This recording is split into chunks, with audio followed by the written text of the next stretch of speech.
Comme vous le savez, les acteurs de prise en charge des VBG reçoivent des victimes, les écoutent, donc c'est important qu'ils puissent avoir une approche pour écouter, une bonne approche pour écouter ces victimes-là. Donc il y aura aussi une module sur le genre et les droits humains. Voilà, donc parce que si on parle de genre, on ne peut pas parler de violence basée sur le genre ou des questions d'accès des femmes au foncier, sans parler de la question du genre et des droits humains. Après cela, il y aura aussi les violences basées sur le genre et également l'implication ou bien même l'intérêt que le projet Procasef porte sur la question des violences basées sur le genre, mais également de l'accès des femmes au foncier. Effectivement, 70% des femmes ont accès à la terre et il faut savoir aussi que seulement 80% même de la production agricole est fournie, de la production concernant les cultures vivrières est fournie par les femmes. Donc le plaidoyer c'est simple, donc c'est d'abord former les acteurs, surtout dans le cadre de ce projet-là, pour qu'ils puissent mettre en place des actions concrètes pour accompagner les femmes à accéder au foncier et à combattre également les violences basées sur le genre.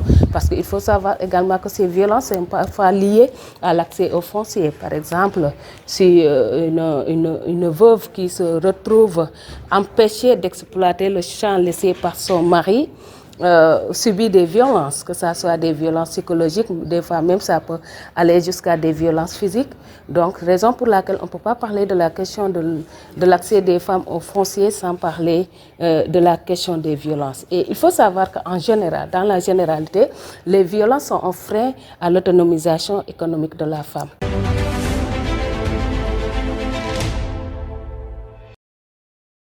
En fait, le rôle du Procasef, en fait, c'est d'abord renforcer les institutions de gouvernance foncière, en fait aussi former les acteurs dans le foncier, aussi appuyer les communes en fait sur le plan technique pour pouvoir en fait enregistrer en fait les titres d'affectation des populations rurales.